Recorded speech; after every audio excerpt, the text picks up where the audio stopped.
It's like a cure for the crybabies.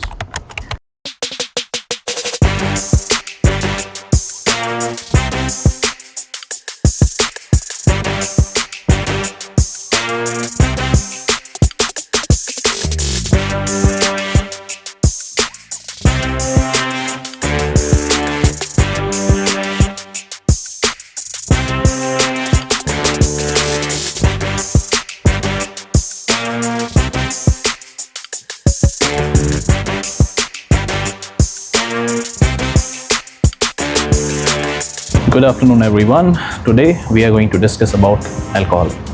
A slightly controversial topic, but I believe that it's not being spoken much of. People are not discussing it more often than what it should be.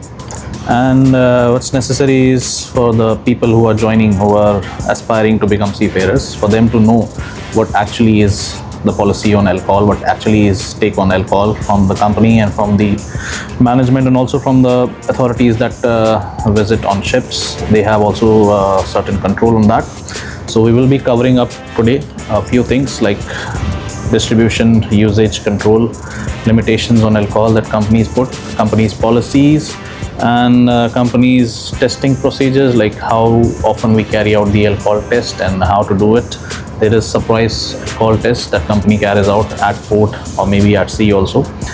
And company has a very clear stand on drugs, on usage of drugs, that anybody who has it can be prosecuted, and any disciplinary action can be taken by the company because it has been prohibited. Usage of it is prohibited by company. And yeah, alcohol is allowed on board. There is policy, alcohol policy. I'll show it to you. What is the alcohol policy? On bulk carriers, on containers, on car carriers, dry ships, basically the dry fleet, we have certain allowance on 100 mm. That's 0.04 BAC. That constitutes approximately to about 2 beer cans per day. And for non-tankers, like this is mentioned here, within 4 hours performing any duty schedule or commencement of any standby periods. That means before 4 hours we have to stop drinking if we are consuming alcohol, so that you are sober when you are on your watch and not under the influence of alcohol. And there are other regulations as well, like when you are in a congested traffic area or anchorage or at port, you should avoid, you should not consume alcohol. Some special regulation for EEZ of USA. And then they have mentioned responsibility of QHSE, responsibility of master to enforce the company's drug and alcohol policy on board. It's like you have to make sure that whatever is coming from the company, that's being followed.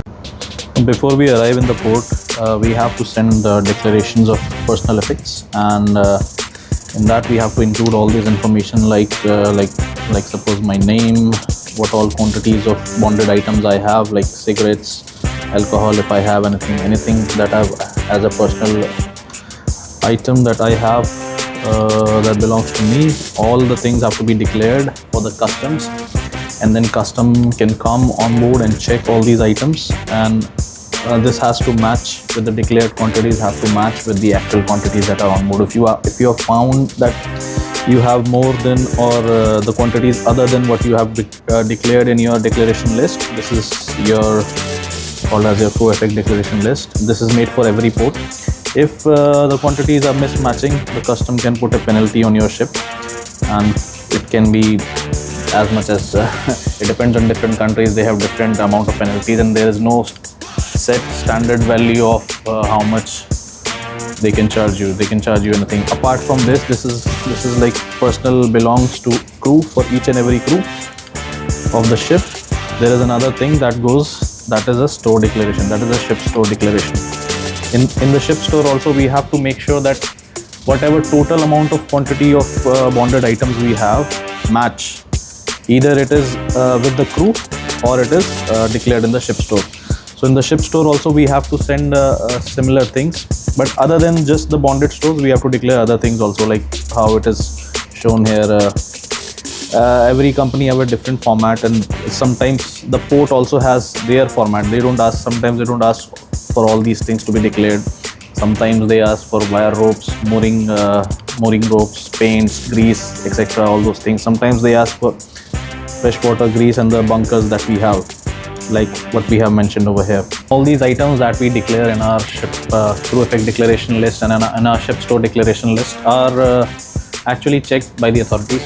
They are declared to the customs of every port that we visit, and then the custom authorities, they can send their rummaging team. They can inspect, they can check the cabins of the crew, they can check the ship stores, the bonded stores, and they will seal it. Actually, once they have checked, once they have matched the quantities with the declared list, they will seal it, and then it can only be opened after the ship has departed the port. And it's a serious thing, because once I had an experience where if you go to countries like Africa and some other third world countries, it's very serious. They will put penalty if your declared quantities are not matching to the actual ones, and they find that you have something else in your cabin and something more, something less. They can put a personal penalty as well. They can put penalty on ships. We were in Africa, and there was a custom official who was inspecting the cabins of the crew, and he found out that in a boiler suit of one crew member that was hanging onto the clip, and that inside the pocket of the boiler suit, he found out there was a box of cigarettes which has like six or eight cigarettes only, six or eight sticks of cigarette, and which was not declared onto his crew effect declaration, and they put a $1,500 fine for that. And there are some ports where the authorities, they are understanding, and they just wave it off. They will just give you a warning, they will just give you advice that you should also put this on your declaration list, or you should finish it. You should either throw it, destroy it, consume it, whatever. But some places, they just they just make money out of it. That's the right way to say it. They will find anything that can be considered as a violation of the rules, and then they will put penalty. So we had like 4 defaulters, 4 penalties, and they were very, very small penalties. Like, I mean, penalties were $1,500 each, so total $6,000. But the penalties, the reason were very silly. I mean, for having 6 extra cigarettes, they put $1,500. For having half liter of wine, like companies on that ship, not here. On that ship, we had an allowance for carriage of wines on board, because company's policy has included beer and wine both. So the cask were 4-liter cask that was available on ship. So, but the ports, as per the ports rules and regulations, they will allow only maximum 3.5 liters. But as per the ports regulation, it was only allowed to have 3.5 liters of spirit, whiskey, or wine, anything that we can have. But we were not aware of that. That in that case, it becomes very important that the agent conveys properly whatever is the regulation and whatever is expected in port from the vessels, that they have a specific standard. So the agent should confirm, and agent should convey all those messages to the ship through master. And similar thing that we had, one crew member had like a 4-liter cask, and the customs officer, he told that maximum we allow is 3.5 liters. So for half a liter, they put another penalty. For like 2 or 3 beer cans that were mismatched, like declared as 22 cans, and they found out 17, they put penalty. So they can find any silly reason and put penalty. If they have to put penalty on you, they can find any silly reason and give you a penalty that you are not complying with the rules. There are countries where authorities don't even come. Like if you go to Europe, if you go to Australia, if you go to US, all these things, they are only handled by the agent. We give our declarations to the agent that this is what we have on board. They will take it to the authorities. Authorities don't even come unless and until they find something fishy. They find something is wrong with the ship, within the ship, or ship is involved in some sort of illegal trade, or they are doing some business with the, some places it happens that it can happen that people can get involved in all these things and start to trade it with the local suppliers. So if they find something is fishy, so their custom department can come, and that they're very strict. So in that scenario they do so, but otherwise it's mostly handled by the agents only in a lot of countries. At some places only they take all this hassle and all to come on board and check all these things. It used to happen before now, but it has reduced.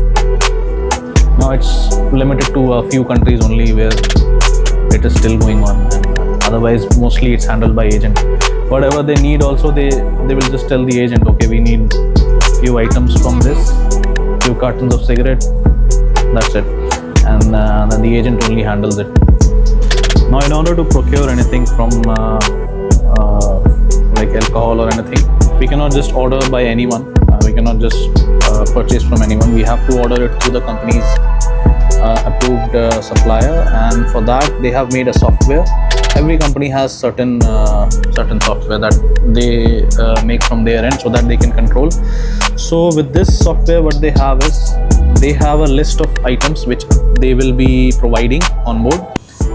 From that list only you can order whatever you want to order. So I cannot just place order for anything, I can only order what's inside this list. So let's say I'll show you, and we can order like the control bonded item and also the provision. This provision means the food items that we eat, we consume. So I'll show you how it is. I'll just open one.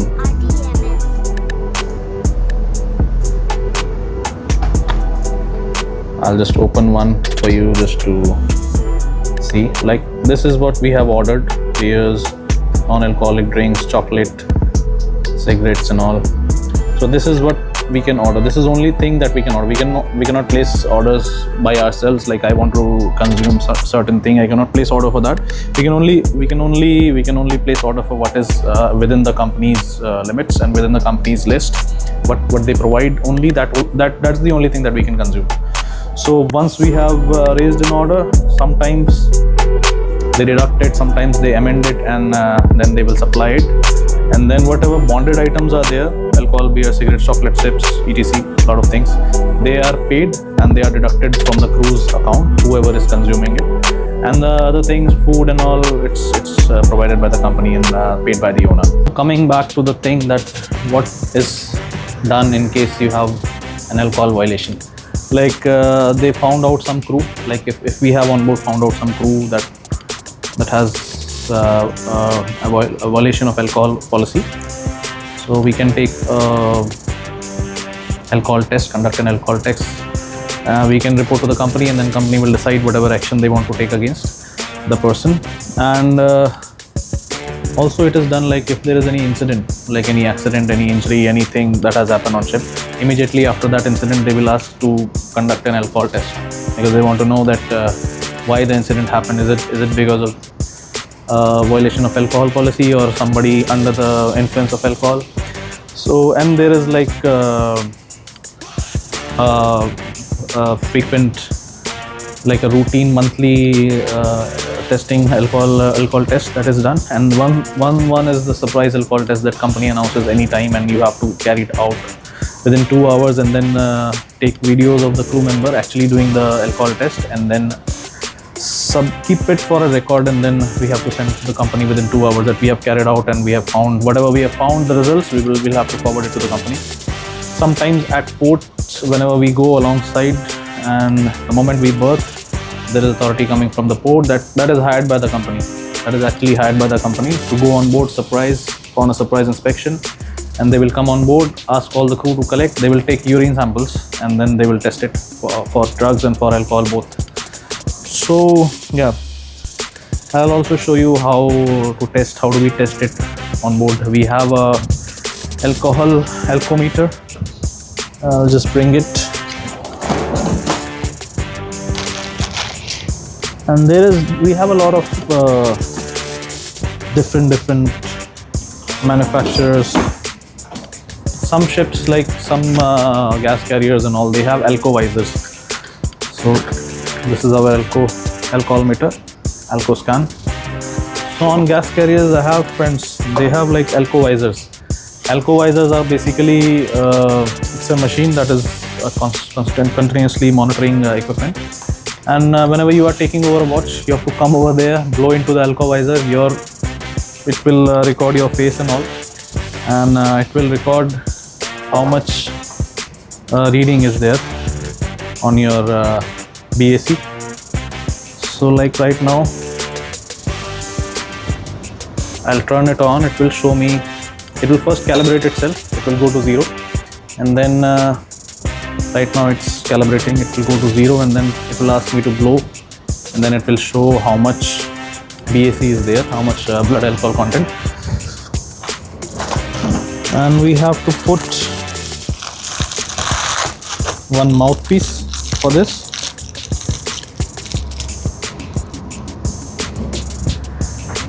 So it will take time. 65, 64, 66. It's going to go to 0, and then we will make an alcohol test. I feel it's actually better to have alcohol visors because this is a small equipment. When you have an alcohol test, 25 crew, 26 crew, everyone is using this. It takes a long time, and you have to record it, everything. It's a bit of hassle. Better to have alcohol visors. Everyone just have to come there, put their mouthpiece, and then just blow, and then it reduces the extra person that has to do that job. So now, as we see, it shows blow. So I will put this mouthpiece inside, and I will blow into this, and then it will give a whistle.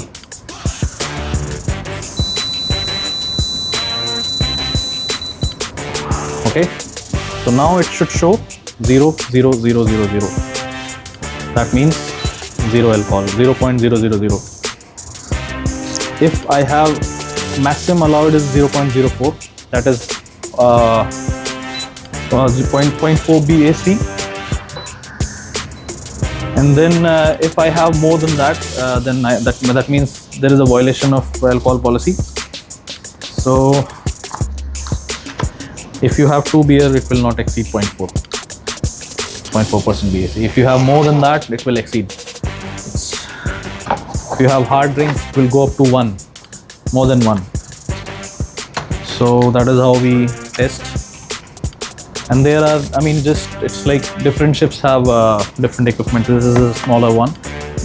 Some other ones have a different model. They have a different size, have better capability, I think.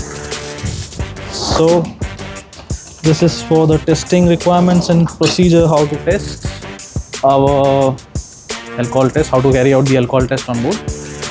We will quickly wind up, and we will just go through and check how our bond store is, how it is issued, and who issues it. Mostly it's handled by third officers on ships, that they are the one who is keeping the accounting for the items that are on board for the bonded store, and they will keep the account of it. Every month they will keep a deduction for each crew who has consumed whatever amount of items that they have, and then give it to the master, and then master will put it into the monthly expense list of each crew member. And let's see the bond store. So we'll proceed inside our bond store. So this is what we have. This is how our bond store looks from inside. A lot of things we have here. These are all beer, soft drinks, all soft drinks. And then this section is for soft drinks. This is beer. These are all non-alcoholic drinks. Again, beer, a lot of beers, a lot of soft drinks. No hard drinks, no wine, nothing. We have cigarettes here, the cartons, and different. Then we have certain toiletry items like deodorant, shower gel, and all the other things. Other than that, chocolate, toothbrush, toothpaste, some snack, more chocolate. All these things are there inside the bond. Dry fruits, chips, and all. So yeah, that's all. And this is the accounting list that third officer keeps in, just to take in what all things have been issued and what all things have been there, just to take off from the inventory. So that's all. mouthwash. So that is it. That's we have. Few non-alcoholic drink, as I said. 000. These are like the same suppliers, same companies, same manufacturers who manufacture the beers and all, but they make some non-alcoholic drinks as well. We want one classic example to understand the concept of alcohol. Just understand like if you have a toddler, a small kid crying for whatever reason, like you have small kid at home crying for whatever reason, what do? We give him some toy to play with. After that, what happens? Once he has that toy, he will forget why he was crying. He'll forget it.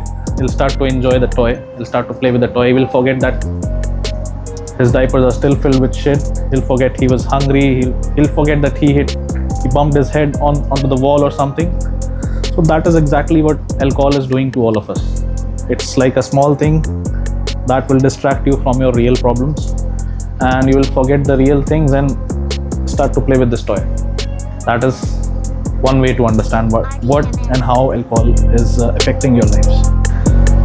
So one thing that is remains unanswered is, why do we have alcohol actually at first place? There are many perceptions that we have. I only believe that it's like a cure for the crybabies. How to understand it is like, it's not just on the ships that we have it.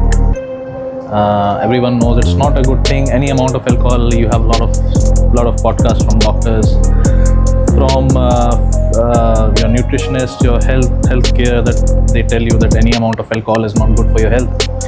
So why still have it? Why still produce it? Why still sell it?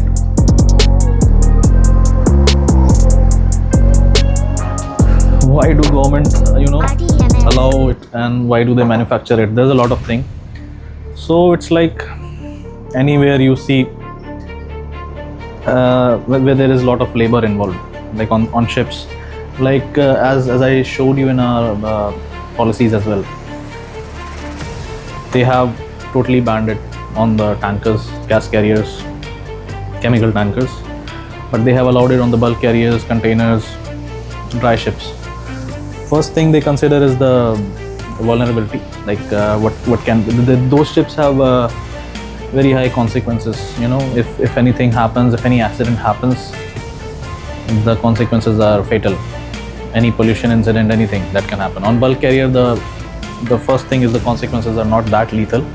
Second thing is, on bulk carriers, containers, car carriers, I believe that work is more laborious. It's more like safety related on tankers, LNGs, gas carriers, but it's more laborious, more hardworking, more hard work here on the dry ships, and we need actually crew. We actually need crew to do all that hard work, and everywhere you will see, wherever there is a lot of labor, a lot of hard work involved, you'll find the management or the authority who is on the top, they need something.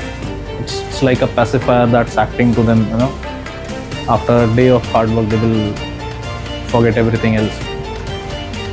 Why do government have it? Like before, a long time ago, we have never seen like offices in like early 2000s having this culture of alcohol and parties and all. It only came around the decade after 2000 and early 2010 that you have, wherever you have corporate offices, you have all the clubs, and people are partying there.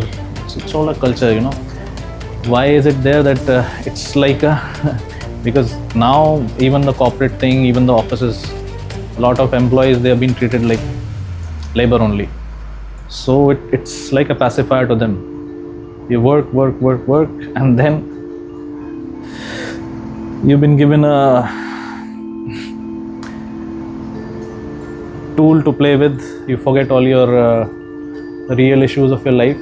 That's the thing I would say. I would portray it like, if something in the governance, like if people are sober all the time, they will start to ask questions, they'll start to address the real things, they'll start to ask management questions about welfare, they'll start to ask questions from the government, like in a country, like about their welfare, about growth, about a lot of other things. So it's like when the top authorities, they don't want to address the big issues wherever it can be, in a country, in a company, in a sector, in a private sector, in anything, wherever there are officials who don't want you to actually address the real issues, but they also want work from you. So they will bring in something which is acting as a pacifier, which is not good. They also know which is not good, but does the job for them.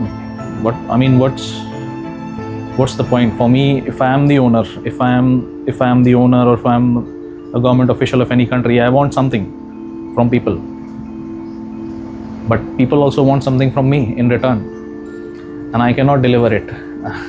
I don't want to deliver it, or I cannot deliver it, whatever can be the reason.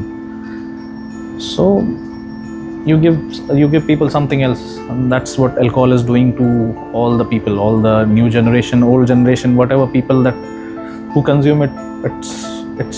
It was not a status of class or status of it's now been introduced as if it is, but earlier it was not. Now it's been portrayed, marketed as something fancy. So people should think of it logically, put a lot of thought behind it, and that's the actual reason. When any authority, any government, any management that's on top, they cannot provide you what you actually need, or they won't work out of you, but they will not give you like assurances. There are a lot of properly functioning authority or system they should avoid all this. They should avoid use of alcohol, use of drugs, anything. Any authority that's functioning properly, what should be the ideal setup?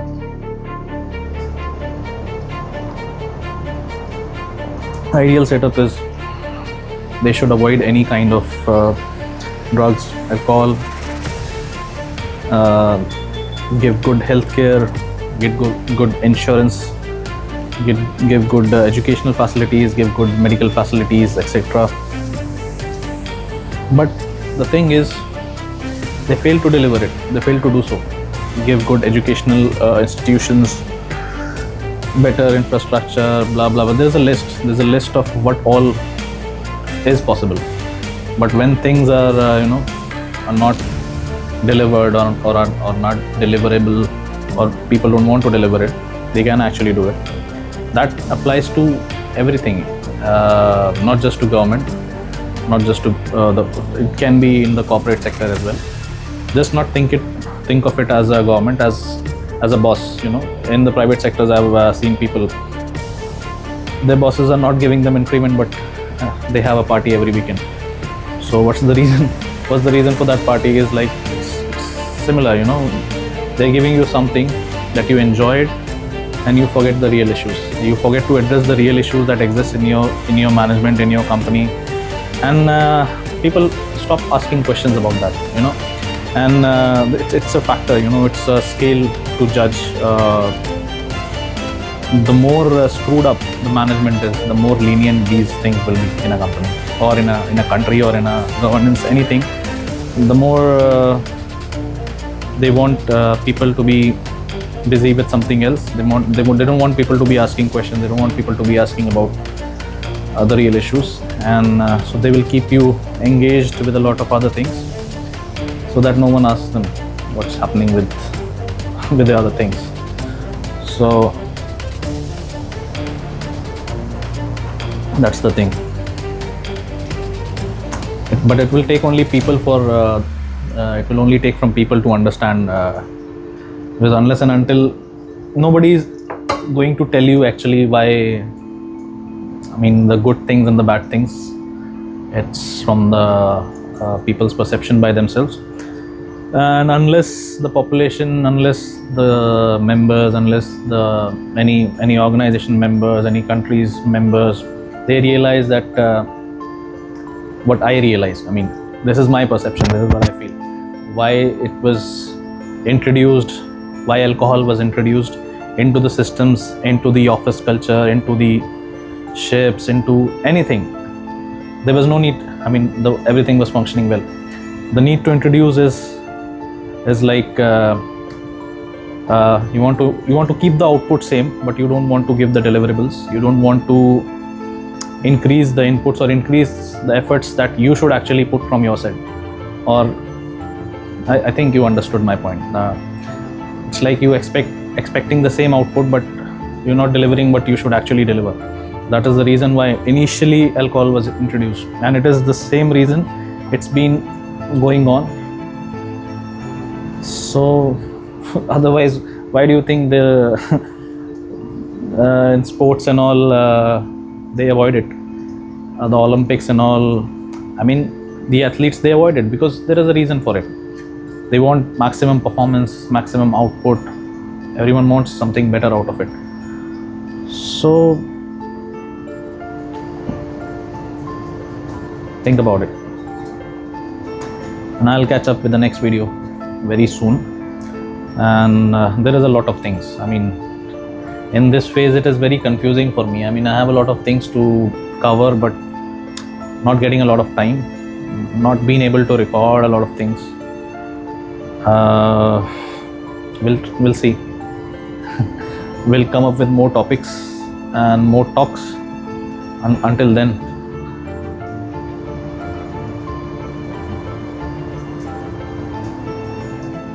it's a lot of job. It's a lot of job over here, and to find time to pursue to your hobbies. Like even now we have cargo hold cleaning in progress. We are underway going to Australia. We have cargo hold cleaning operations.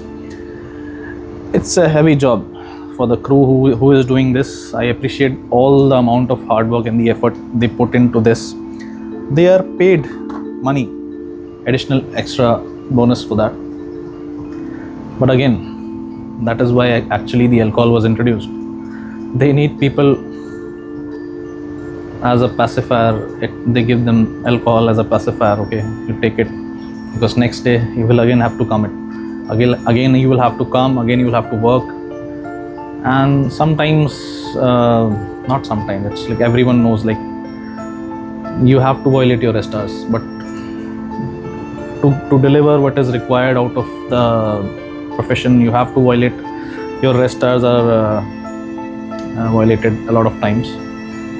What to do? That is the reason why